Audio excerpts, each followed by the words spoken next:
Shalom semuanya, perkenalkan nama saya Pintaryani Mendreva. Saat ini saya akan mempresentasikan tentang sejarah pandemi di dunia.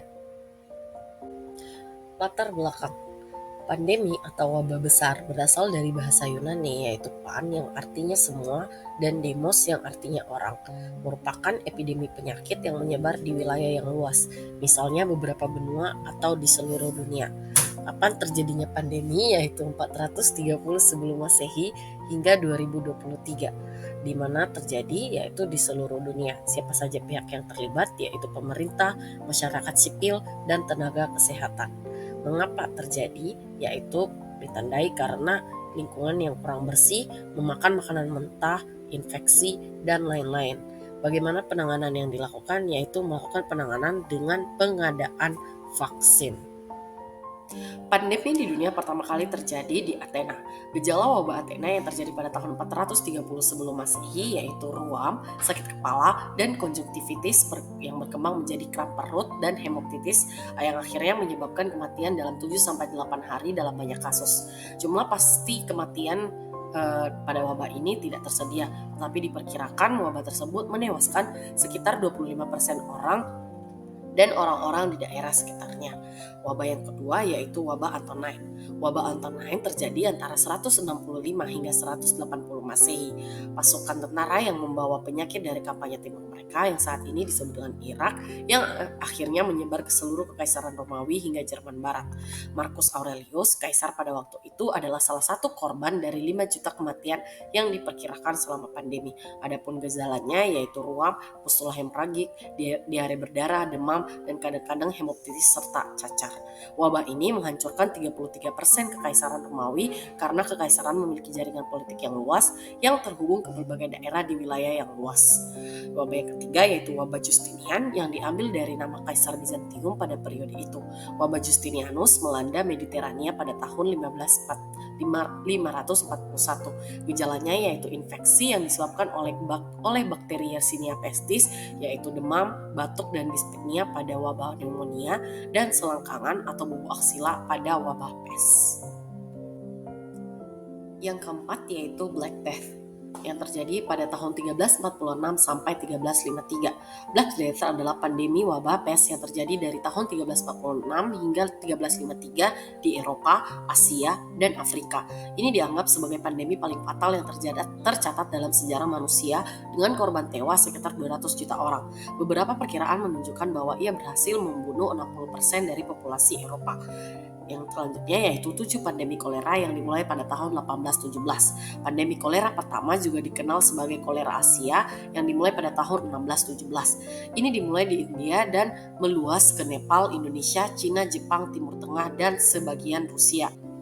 Pandemi ini diikuti oleh 6 pandemi lainnya yang terjadi pada periode antara 1827 hingga 1923 dan menyebar ke berbagai benua, termasuk Eropa dan Amerika Serikat. Kemudian yang keenam adalah flu Spanyol yang terjadi tahun 1918 sampai 1920. Flu Spanyol yang juga dikenal dengan pandemi flu 1918 adalah pandemi influenza yang sangat-sangat mematikan yang disebabkan oleh virus influenza A subtipe H1N1. Korban meninggal dunia pada flu ini diperkirakan hingga 100 juta jiwa. Yang ketujuh adalah flu Asia. Flu ini dimulai dari Cina pada kuartal pertama tahun 1957. Virus influenza H2N2 yang berasal dari flu burung yang menyebar ke Amerika Serikat, Inggris, dan Skotlandia dalam beberapa bulan. Wabah ini berakhir pada April 1958 dan telah merenggut lebih dari 1 juta jiwa secara global. Kemudian yang kedelapan adalah flu Hong Kong. Pandemi influenza yang terjadi pada tahun 1968 hingga 1969 dan menewaskan sekitar 1 juta orang di seluruh dunia. Catatan pertama wabah di Hong Kong muncul pada 13 Juli 1968. Pada akhir Juli 1968, wabah semakin meluas yang dilaporkan di Vietnam dan Singapura. Selanjutnya yaitu HIV/AIDS. Sejarah mencatat HIV/AIDS kali pertama menjadi sorotan publik ketika penyakit diumumkan di Amerika Serikat pada 1981 silam.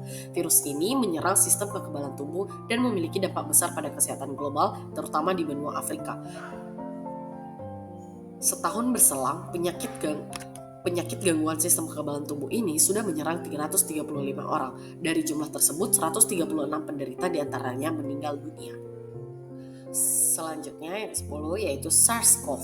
Penyebaran virus ini dimulai dari Provinsi Guangdong di Cina dan meluas ke 29 negara di Amerika Utara, Amerika Selatan, Eropa, dan Asia. Inang perantaranya adalah kelelawar, musang palem, dan anjing rakun.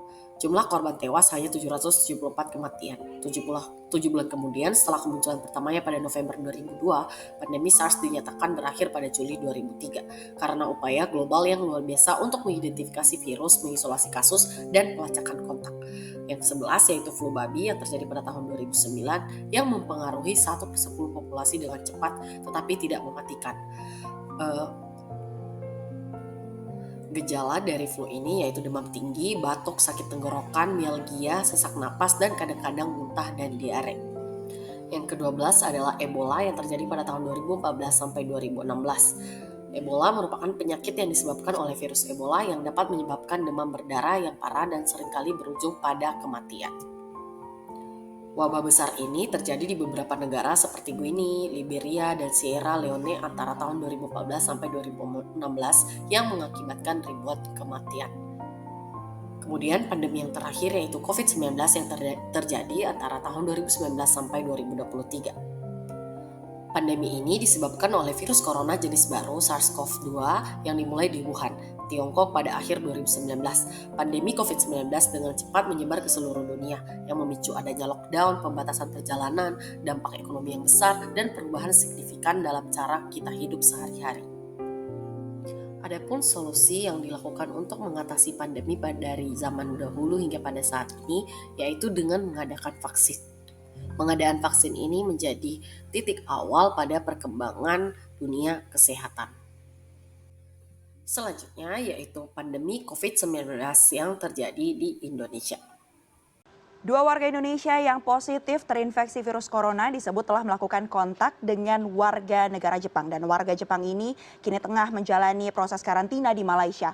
Berikut ini adalah timeline perjalanan bagaimana warga Jepang dan juga 2 warga negara Indonesia yang positif corona ini kemudian bertemu hingga akhirnya tertular. COVID-19 di Indonesia yang pertama yaitu kasus dan penyebaran, kedua kebijakan dan pembatasan, ketiga dampak ekonomi, keempat tekanan pada sistem kesehatan, dan yang terakhir adalah vaksinasi. Indonesia melaporkan kasus pertama COVID-19 pada Maret tahun 2020. Sejak saat itu, jumlah kasus terus bertambah dengan lonjakan yang signifikan, yang mengakibatkan tekanan besar pada sistem kesehatan. Karena lonjakan kasus yang terus-menerus meningkat, pemerintah pun mengadakan kebijakan dan pembatasan yaitu lockdown. Pandemi COVID-19 kemudian memberikan dampak pada perekonomian di Indonesia. Sektor pariwisata, perdagangan, dan industri lainnya mengalami penurunan signifikan karena pembatasan perjalanan, penutupan bisnis, dan penurunan aktivitas ekonomi secara keseluruhan. Pada awal 2021, program vaksinasi COVID-19 dimulai di Indonesia. Pemerintah berupaya secara masif untuk memvaksinasi penduduk guna membatasi penyebaran virus dan mengurangi dampak pandemi. Awalnya, pengadaan vaksinasi ini ditolak oleh berbagai macam kalangan masyarakat karena berbagai informasi hoax yang diperoleh. Akan tetapi, pemerintah meyakinkan masyarakat dengan menjadikan Presiden Indonesia saat itu, yaitu Presiden Joko Widodo, sebagai pasien pertama yang mendapatkan vaksinasi COVID-19. Seiring berjalannya waktu, pandemi COVID-19 yang ada di Indonesia mulai perlahan-lahan mengalami penurunan.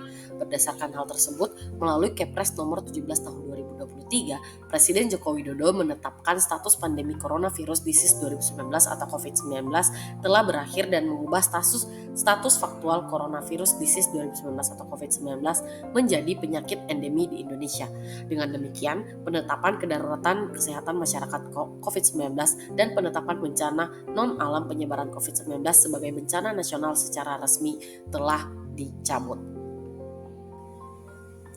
Demikian presentasi dari saya, kiranya kita semua dapat menjaga kesehatan kita. Stay safe everyone.